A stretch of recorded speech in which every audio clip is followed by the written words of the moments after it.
Cashflow Diary Podcast, episode 219. Welcome to yet another exciting episode of the Cashflow Diary Podcast, the podcast that teaches you insider tips, tactics, and strategies for creating leverage streams of cash flow into your life. Learn from top-performing entrepreneurs, business owners, investors, and thought leaders from across the globe as they share their secrets to success. Like what you learn on this and other Cashflow Diary podcast episodes? Go to learninvestingnow.com and sign up to receive powerful tips and information that will help you succeed as an entrepreneur and investor.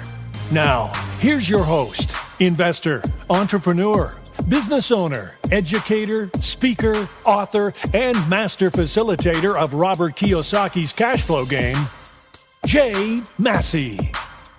All right, ladies and gentlemen, welcome to another episode of the Cashflow Diary Podcast. I'm your host, Jay Massey, and I'm glad that you are here today because today we are going to address a very common question that I receive. And, maybe because I keep answering it, you don't believe yet. But more importantly, I think after you hear today's guest, you will go, oh, okay, well, maybe it is possible for me as well.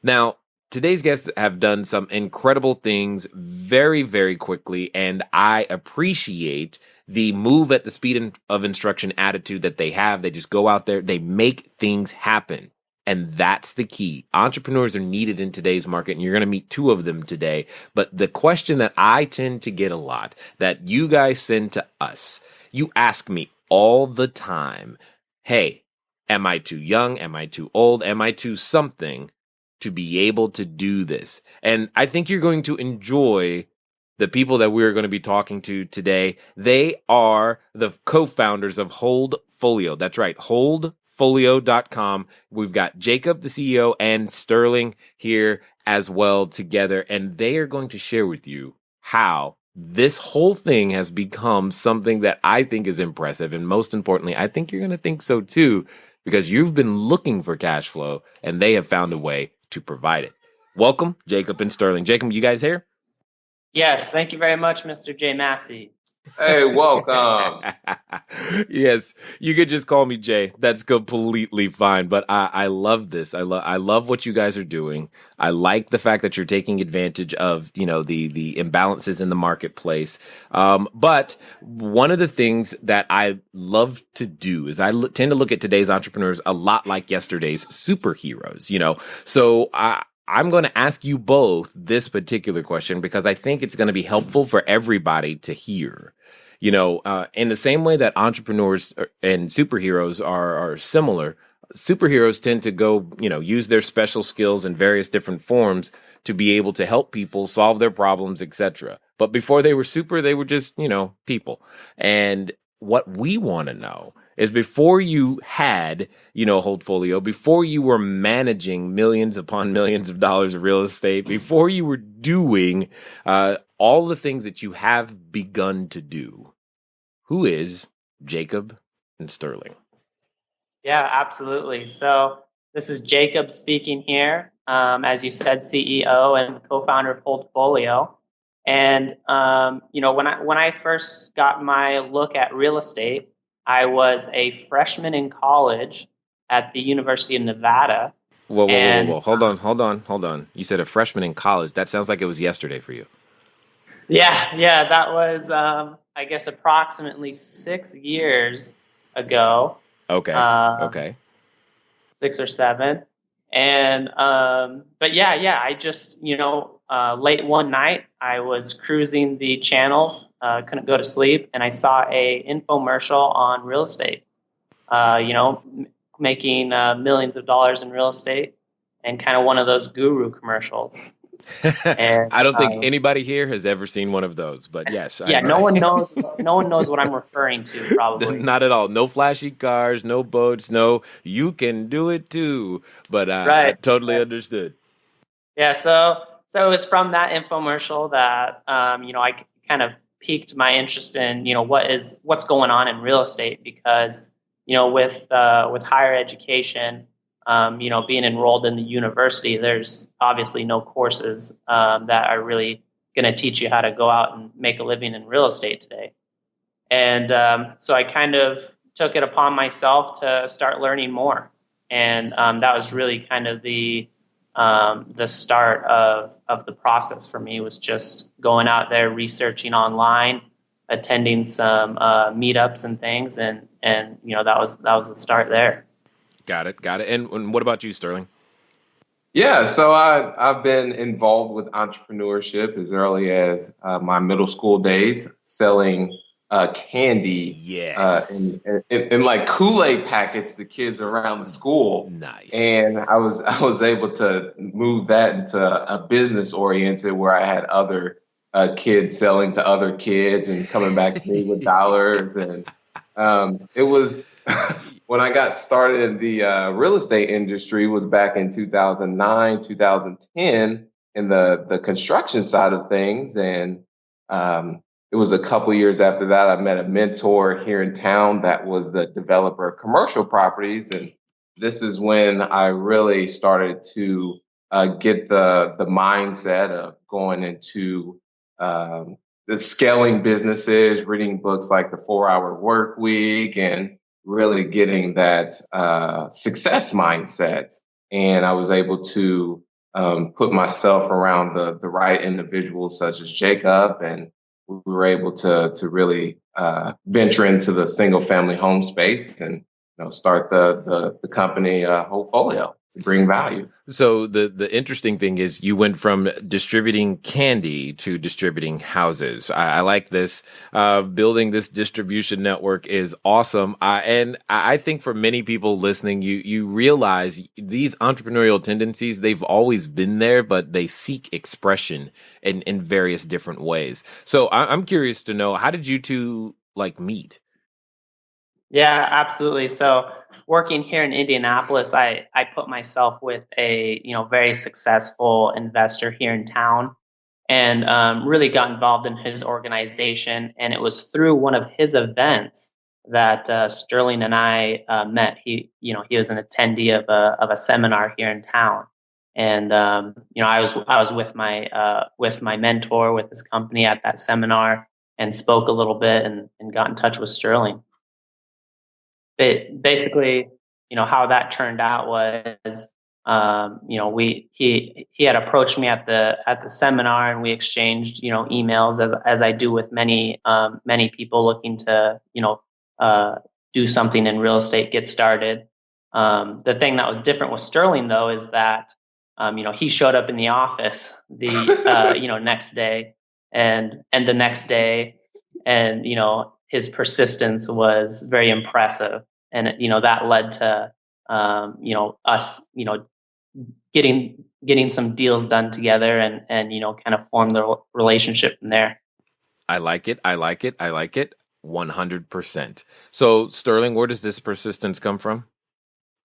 It's really from one of the rules that Napoleon Hill talks about in his book. Is one of the keys is having that ever-ending, burning desire. And one of the desires that I had was just putting the right people around me, which Jacob was one of those individuals I really felt a great connection in. Got it. So now I'm curious, you guys are relatively, as far as real estate goes, I mean, I've heard it said many times, it's an old man's game. It's gray hair rules here, all that type of stuff. I'm curious to understand, because I'm sure you guys get the question, because if I get the question, you get the question. I'm curious to hear your combined perspectives on what, if anything, does your age and youth have to do with your ability to transact real estate, and why so many let that be a roadblock for them? Yeah. I think what was really exciting for me as I really started, getting involved in managing, rental properties, and, getting into the space, is that, it is a very big mom and pop business, and the opportunity to innovate and create new ways of doing things was just massive. There's the more I got involved with property management and purchasing investment properties, and partnerships, how people structure a partnership in real estate it was just mind-boggling to see the ability to, simplify, innovate, and make better. And I think that's, one thing that's very exciting, as being a young person coming into the space. And what about Yeah. you? Yeah, go ahead, Sterling. I was going to say, what about you? Yeah, that's pretty much it. Piggybacking off what Jacob said, and just simply is not letting those the status quo of the age and the gray hairs stopping people. I think that's Or lack of gray hairs in this case. yeah, lack of gray hairs. I think that's just one of the excuses that some people would use to kind of hold themselves back. But for those people that are using that, I would just simply tell them to go out and take action. Well, and here's what's going through my head. All right. So for everyone listening, and yourselves included, there's always this moment. There's this moment of, okay, I relate to the world this way. I see myself as, this freshman in college. I'm the kid selling candy at school. This is my identity at that moment. But there comes this moment where you realize, maybe I can do more for other people. Maybe there's more that is possible for me. And then you have to make a decision to actually do it. I call that often that superhero moment, because you're making a conscious decision to go against, like you said, the status quo. You're making a conscious decision to start serving people in a completely different way and showing up to the world in a completely different way than you have in the past.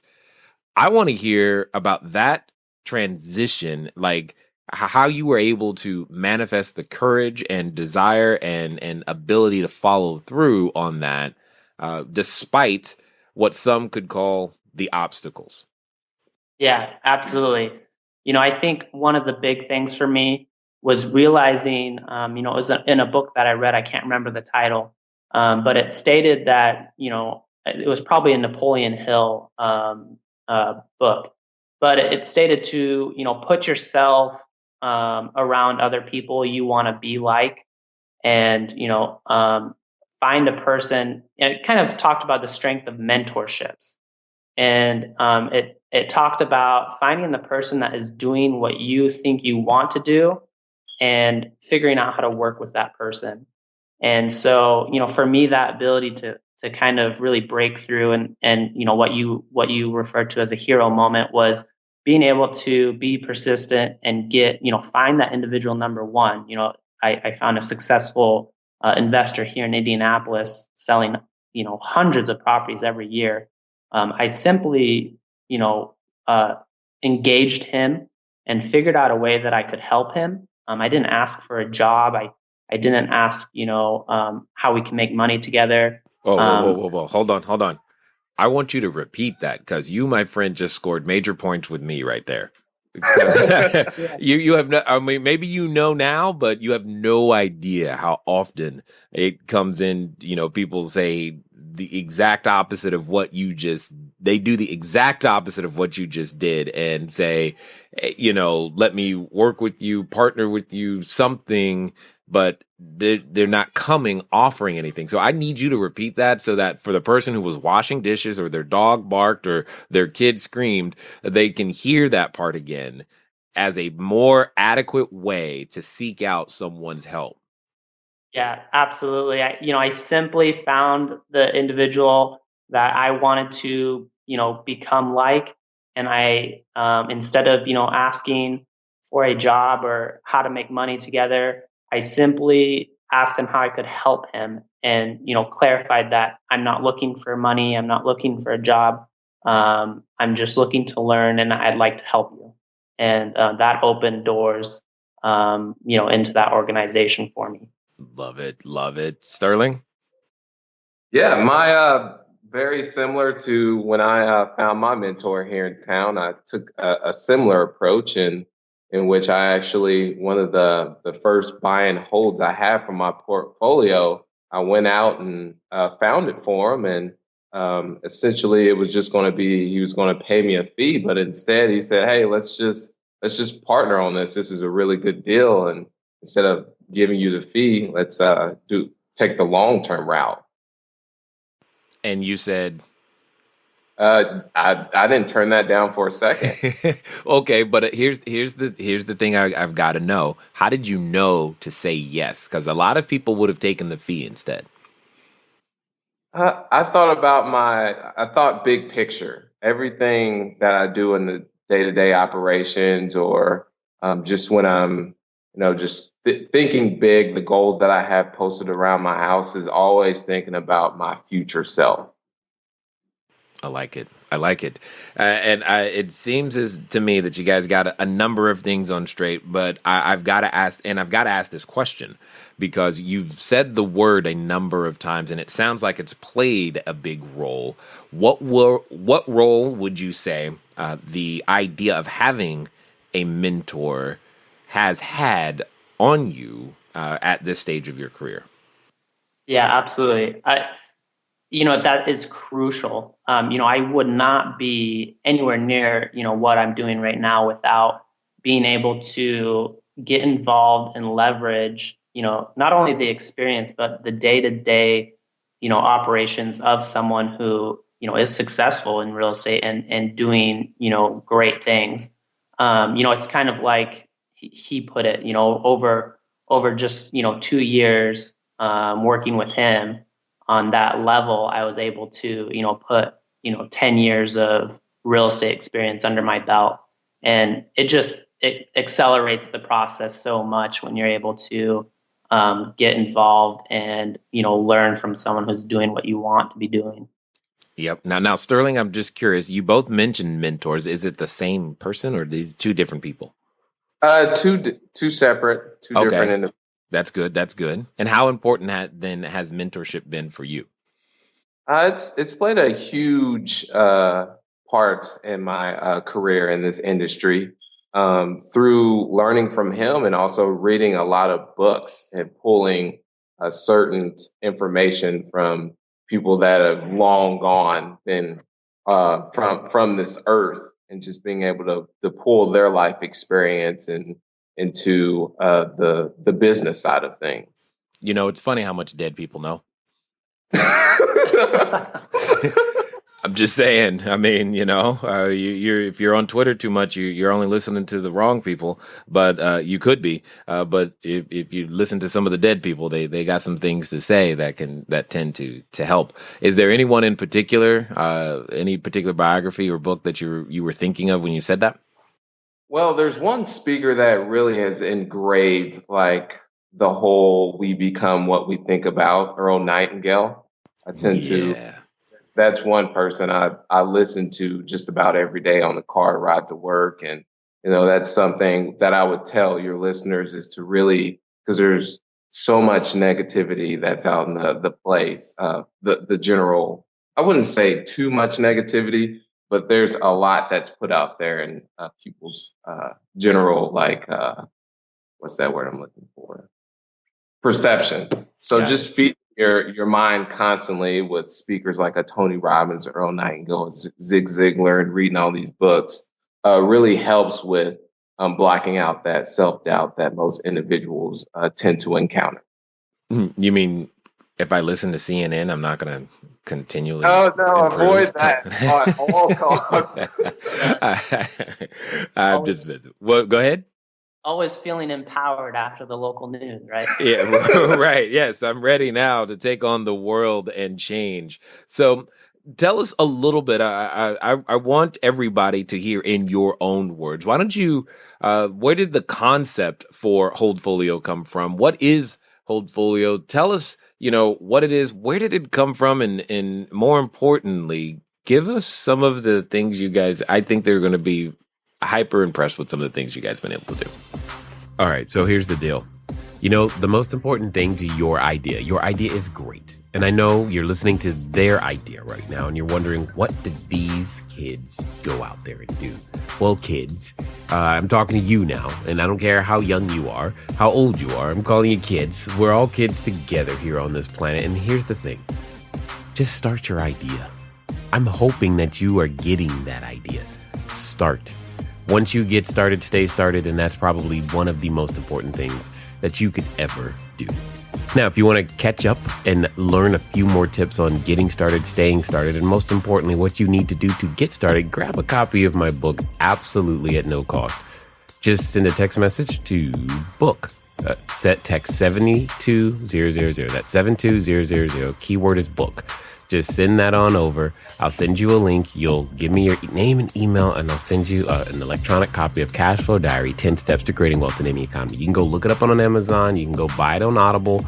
I'm trying to get it to you at no cost right now. If you want to go do that, by all means, please do that. But if you'd like to get it at no cost, send a text message to 72000. Keyword is book. And I'm going to teach you some of the things that is going to be required for you to get your idea off the ground, whether it's real estate related or not.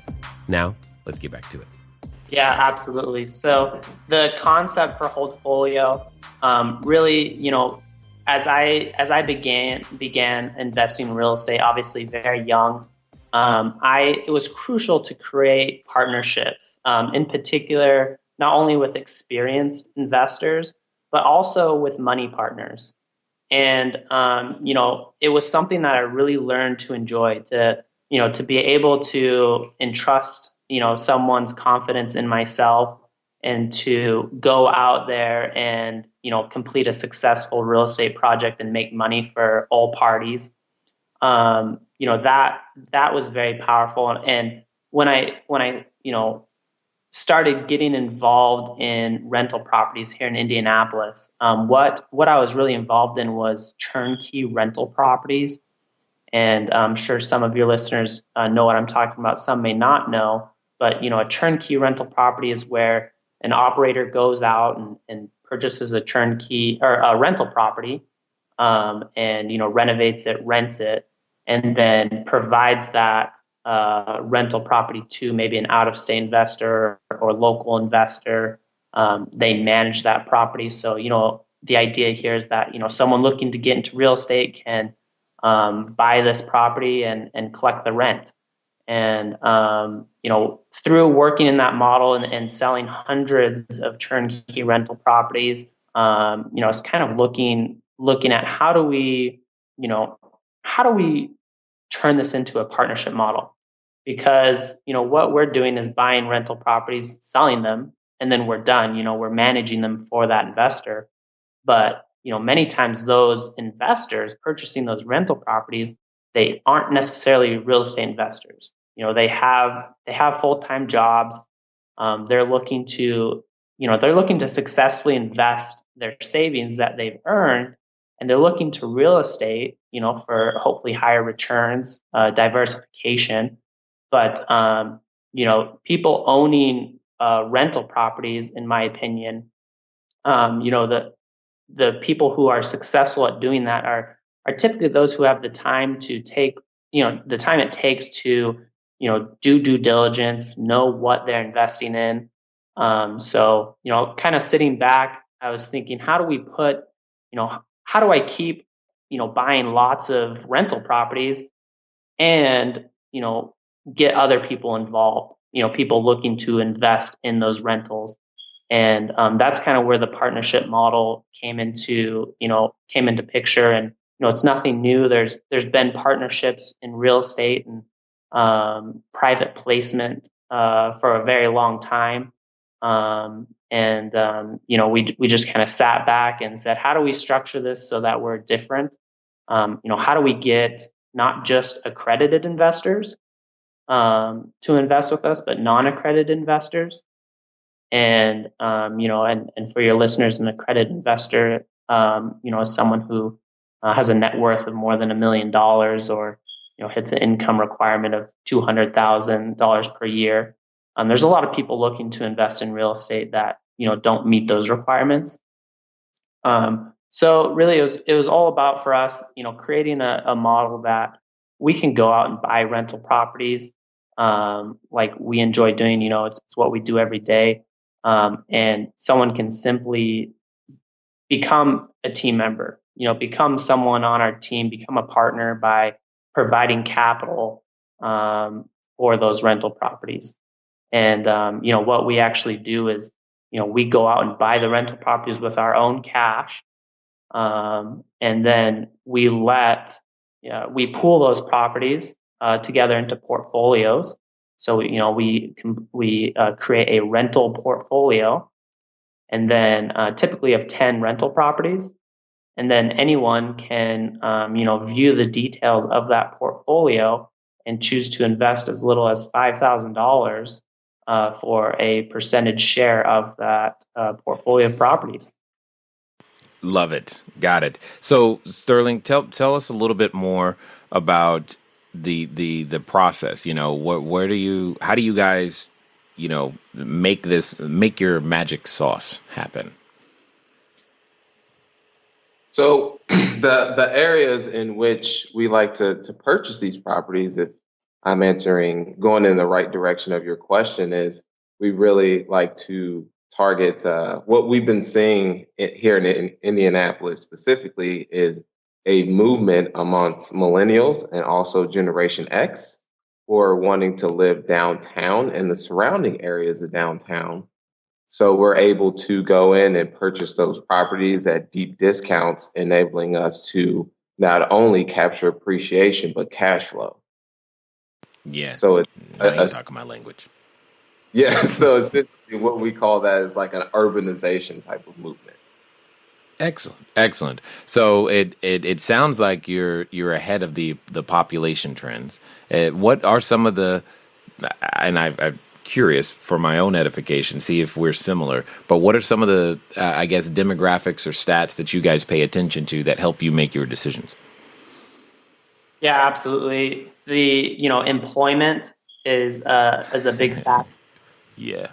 I was chuckling because it's the first one that comes out of my mouth too, and people like, you care about jobs? I'm like, yeah, a little bit. Yeah, and also a big part of owning real estate is your interaction with local municipality, local government, and what we found is it's obviously much more lucrative to own real estate in a state that is business friendly. So that's kind of what we really like here in Indiana is the business friendly state. The employment rate is well below the national average, and we like to see job growth and a diverse job market. Where are the jobs, and how is the job growth? So with those factors kind of on a macro level, then we're able to kind of pinpoint neighborhoods that we can invest at very rock bottom prices, but still have great quality of tenants. And also we have long-term investment horizons. That's why we're kind of tracking this urbanization movement. We're holding properties in areas that not all of our properties, but many of our properties are in areas where there's revitalization efforts going on. And so hopefully we can get in there and purchase some properties, provide some nice places for quality tenants, and capture a great appreciation over the next 3 to 5 years. It kind of summarizes our strategy there with our outlook on our rental properties. Totally understood. So if someone comes to you, because they probably do, I mean, people are listening from all over the world, why Indianapolis? Yeah, like I just touched on about the macroeconomic details. Another reason why is because we have, this is where we got started, and this is where we've bought and sold hundreds of rental properties. It's what we know, it's what we feel like we're experts at. And so, right now in this stage of the company, we're sticking with, our backyard and really making sure that we're delivering the returns and, the performance on these rental properties. But obviously there are lucrative places to invest all over the United States. But that's one big reason why we're here in Indianapolis, and we definitely have the vision to get into other markets and other sectors of the real estate industry. And a little bit on that also is what we've seen in Indianapolis, specifically the Midwest, is cash flow. Here in Indy, it's a very linear market versus a California or an Arizona or maybe a Florida where it's a lot more. Hey. Why are you bagging on California, man? Well, You know where I live. Come on. But we got great sunshine and a whole lot of traffic. But it's all good. It's all good. It's all good. I understand what you're saying, though. Yeah, those markets. There's so many different ways to play your real estate and play your investment strategy. For us, we love a strong cash on cash return from those rents. Right. We are okay with appreciation rates that are going to keep up with inflation. That are we're not going to knock it out of the park on our appreciation unless it's those specific properties in those neighborhoods that we're targeting. But in general, we like that strong cash on cash. We forego the huge appreciation gains. But it's kind of where we like to be. Totally understood and 100% agreed. So now that you're picking up steam, you've got some strides going, you understand how to get on base. What would you guys say is next? Where are you headed? What's the future? Yeah, absolutely. For us, it's really figuring out how to get into more markets. Other cities. There's other strong cities here in the Midwest that will support our model, our cash flow model on these rental properties. We want to get into those markets successfully without, with minimizing any, with minimizing the any potential, hiccups. As we get into those new markets, and that will probably be focused on partnerships with local operators, local successful investors there in those cities, and we're always expanding. We're networking here in town with commercial developers, apartment builders, and mixed commercial developers, because we want to get into that space, and we're not going to go out there and try to endeavor on a big commercial project by ourselves, right? We'll get that experienced person on our team and create a partnership. So for us, that's kind of where the outlook is just getting into those sectors and new markets efficiently. So only because you mentioned the idea of government, and I normally don't ask this type of question, but you seem to have your finger on the pulse and you're looking at things in a correct way. I would love to know how you see, if you see anything changing, or with the we'll say the upcoming presidential elections somehow affecting any of the strategies or thought processes that you've had about your business. Yeah, we certainly don't anticipate with our cash flow properties here in the Midwest. We actually hold our properties all cash, and so there's a certain type of interest rate risk that you're might be exposed to if we were leveraging. I know that there's quite some feelings. I mean, the interest rates could only go up at this point, and so that will be interesting to see how that will affect the real estate market in the different sectors. But for us, we're not too concerned right now at this point as far as trying to get ahead of the game on that aspect. No. Sounds like you're playing a very conservative game, which is I think interesting in this day and age. So it makes totally understood. I get it 100%. So when it comes to some of the skill sets that you guys have had to produce, I mean, there's a number of people who are listening and they're going, man, I want to be like them. I'd like to be able to get into the real estate game and make some things happen and change my life, etc. I'll go to you first, Sterling. What would you say those skill sets have been that you guys have had to develop in order to achieve the level of success that you have seen? I'd say first is achieving the abundance mindset and versus having the scarcity, knowing that there's so much opportunity out there to be had. Like when we attend like a local meetup that we're networking here in town, you see individuals are like, there's no properties to be had.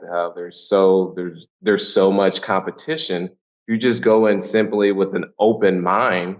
It's for the taking. There's sky's the limit with where you can go with your career. Other ones are, being able to leverage social media is huge. That's a skill that we've been able to pick up in the company, as far as that's what we've seen most of our clients are on, and we're able to leverage that and get in front of the right people. That makes sense. Totally. What would you say, Jacob? Yeah, everyone is going to have their particular strengths. And, for me, I'm a numbers guy, right? I graduated with a finance degree, accounting, economics. So I look at real estate with a very numbers oriented approach. And, as we started building, our company together, you want to work with people that complement your weaknesses. One of my weaknesses might be my ability to be persistent and ability to, step out of the comfort zone. And that's really why Sterling and I, our partnership was so great, is that his strengths really complement my weaknesses. So keep that in mind as you start getting into real estate. What resonates with you? What are you good at? How does that fit in with real estate investing? And where do you need to compensate to successfully invest in real estate? But being conscious of what you are good at, that's a huge thing. Most people don't think about that too much, or they think they know what they're good at. But you have to ask people who have worked with you, ask people who know you. Mm-hmm. It's a little bit of self-judgment, but a big part of it is, getting an opinion of people that have worked with you, and so that's a process. I definitely encourage people to figure out what you're good at, and then determine how are you going to compensate for your weakness. It doesn't necessarily mean you have to gain that skill, but you definitely have to be conscious of it. You're way ahead of the game. Agreed. So for those that have listened this far, those that are like, okay, I dig what these guys, are saying. I'm picking up what they're putting down, and I'm ready to explore some things a little bit further. What's the best way for them to catch up with you guys? Yeah, we do our best to keep a strong online presence. So our website, holdfolio.com, that's HOLDFOLIO.com. That's where I'd encourage people to go. We have different social media channels. Sterling and I are members of some forums. You should be able to get a hold of us very easily. So simply, take a look at what we're doing. We provide content out there. You should be able to easily get a hold of content, and reach out to us. Excellent. Now, as I often do, I have this final question, because again, there's probably someone who's listening right now, someone who's wondering, about themselves in various different ways. They're standing in front of what I like to call the superhero outfit store, and they think they're ready to put on their cape. They're wondering, should I use a mask or tights? But they still have that voice in the back of their head.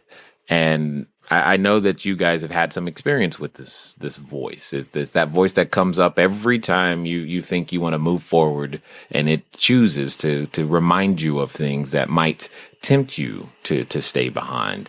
And what I would love to hear from both of you as we exit here is, what would you say to that person right now?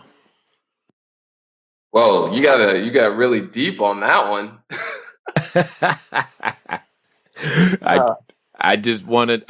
We're just trying to help people, because that's the stuff that's really keeping them behind, and I know it, but I want to hear what you guys have to say about it. Mm-hmm. So what I would say to that person is, just go out there, and that voice will always be there. There's a quote that I love by Mark Twain. By the title of it is Courage, and he says courage is resistance to fear, mastery of fear, but not absence of fear. So the fear is always going to be there, but you have to take action anyway. Excellent. More dead people talking. I like it. Jacob, what would you say to the same person? Yeah, I would say, if you're looking to get started and along the lines of, what you want to do, what you want to pursue, it kind of goes back to finding that person that is doing what you want to do. And keep in mind, all these successful real estate investors out there, we're all normal people. Don't be discouraged to reach out to these people. Find a way to work with these people. Don't be discouraged. And that would be my advice to them. Excellent. And I agree. Thank you, both of you, for taking the time to invest your knowledge and expertise here with us at the Cashflow Diary. No, thank you. Thank you, Jay. All right, ladies and gentlemen, you know what time it is. It's time for you to move at the speed of instruction. What does that mean today? That means you've been talking about it, thinking about it, hoping about it, wondering, how can I have access to a marketplace that is possibly outside of where I live and still be able to produce some cash flow? Well, it sounds like the guys over at Holdfolio could be your solution. Again, what is that you should do? Probably go over to holdfolio.com and figure this out. Get in contact with Jacob and Sterling, because I'm guessing they are eager to help you as well. It's been fun talking to you guys today. I look forward to talking to you soon. Until next time.